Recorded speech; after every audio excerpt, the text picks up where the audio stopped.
Hai Mams, Assalamualaikum. Kembali lagi di channel Umi Lina. Nah, kali ini kita akan makan sambil ngapain? Sambil cerita dong ya pastinya. Sebelum mulai ceritanya, yuk kalian ambil cemilannya biar kita bercerita bersama dan makan bersama. Nah, untuk kali ini aku mau cerita tentang cerita horor, tapi cerita kali ini agak sedikit berbeda karena aku akan ambil ceritanya tentang pendaki gunung. Nah, untuk tajuk ceritanya sendiri yaitu Malam Terakhir di Gunung Rinjani. Langsung aja ya ke ceritanya. Di tahun 2018, 3 orang pendaki, Bayu, Rijal, dan Hendra, naik ke Gunung Rinjani. Rencana mereka sederhana, naik 2 hari, turun 2 hari. Tapi mereka tidak pernah kembali. Bro, besok kita summit pagi-pagi ya. Sunrise di puncak pasti keren banget, kata Bayu. Kemudian Rijal menjawab, iyalah, tapi jangan ngaret. Lu tahu kan, katanya ada jalur yang gak boleh dilalui pas gelap. Dan Hendra pun dengan cueknya berkata, ah, itu cuma mitos. Katanya sih jalur lama itu dihuni penunggu. Malam itu cuaca berubah cepat. Langit yang tadinya cerah mendadak diselimuti kabut tebal. Rijal terbangun karena mendengar suara aneh di luar tenda. Lalu Rijal berbisik dengan ketakutan, Bayu, dengar gak? Kayak ada yang bisik-bisik di luar. Bayu yang masih mengantuk lalu berkata, apaan sih? Tidur aja Zal, suara angin kali. Pagi harinya Hendra tidak ada di tenda. Hendra, lo di mana? Hendra?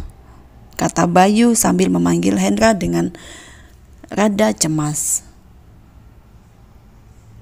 Dan Rijal berkata, tunggu, ini jejak kaki, tapi kenapa arahnya ke jalur yang ditutup ya? Kemudian tanpa pikir panjang mereka mengikuti jejak itu. Jalur itu sunyi, terlalu sunyi. Bahkan suara burung pun hilang. Dan saat mereka menemukan sesuatu, mereka sangat menyesal. Astaga, itu jaketnya Hendra, teriak Bayu sambil terkejut. Dengan nada bergetar, Rijal berkata, tapi kenapa tergantung di pohon? Mana tinggi banget lagi. Kemudian mereka berlari, tapi kabut menutup semua arah. Kompas tidak bekerja, GPS hilang sinyal. Dengan terengah-engah dan terburu-buru, Bayu pun putus asa. Jal, jalannya mana? Kita muter-muter dari tempat yang sama loh ini. Dan Rijal menjawab, shh, diam, dengar. Itu sepertinya ada suara tawa.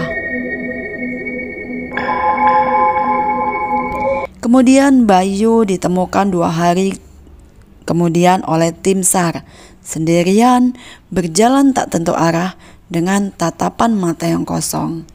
Ia hanya berkata satu kalimat, Rijal diajak main, katanya belum waktunya pulang.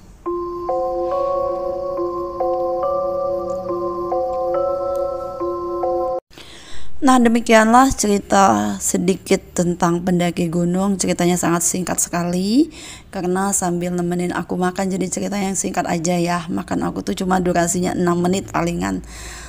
Terima kasih buat teman-teman yang udah menyimak cerita aku. Jika teman-teman suka dengan ceritanya, boleh bantu klik tombol like dan subscribe ya. Dan kita akan berjumpa di video selanjutnya sambil makan dan sambil bercerita pastinya ya.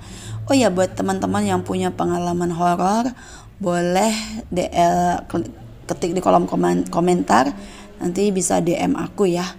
Itu akan aku bacakan ceritanya lengkap selengkap-lengkapnya. Ya udah, sampai jumpa di video-video selanjutnya dan cerita-cerita seru lainnya ya. Sampai jumpa.